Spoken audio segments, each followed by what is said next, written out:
The modern Virginia wine industry is almost 30 years old now, and it's getting rave reviews from all around the world. But in order to take advantage of those reviews and continue to grow the industry, Virginia grape growers say we need to scale up production. The 2014 Virginia Wine Guide lists 254 wineries. Almost all of them also grow grapes. Another 350 or so vineyards grow grapes as well for the industry. But state law requires at least 50% Virginia-grown grapes in Virginia wines. And with the recent explosive growth of the industry, that's an opportunity and a problem.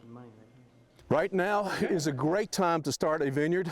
Obviously, we need the grapes. That means there is a demand. There's not a oversupply like in some industries.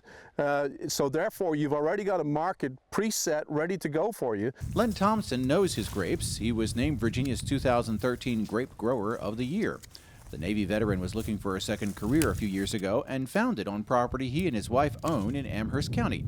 If you have even a few acres of land, you can start a vineyard too. But Thompson says do your homework first. If you've got land, the best thing I would tell anybody to do is to get a hold of a good consultant. And there are many of them, quite a few of them, and that would be the very first thing to do. The second thing to do is there is a book made by Dr. Tony Wolfe at Virginia Tech, and it is growing grape production on the eastern seaboard.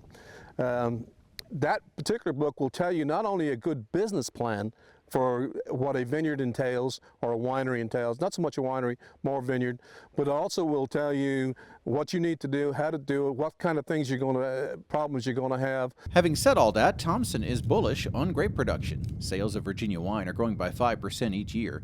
He says most Virginia vineyards are 3 to 5 acres, the minimum needed to get into the supply chain. But don't be afraid to think bigger.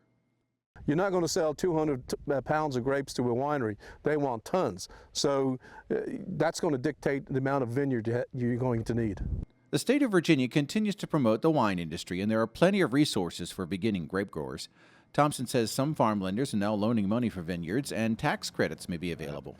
It all requires doing your homework and being patient. It may take as long as 5 years for a vineyard to come into full production. It's great fun. Is it a challenge? It's a great challenge. Is it a hugely profitable? It could be. Most of the profit in the wine industry comes at the winery stage. But if you want to grow things, if you want to get into the dirt with your hands, this is the business. Is it easy? No. Is it farming? Yes. If you're interested in growing grapes commercially, contact your local cooperative extension office to get connected to the Virginia Tech Wine Research Program, or contact the Virginia Vineyards Association to learn more. In Amherst County, Virginia, I'm Norm Hyde.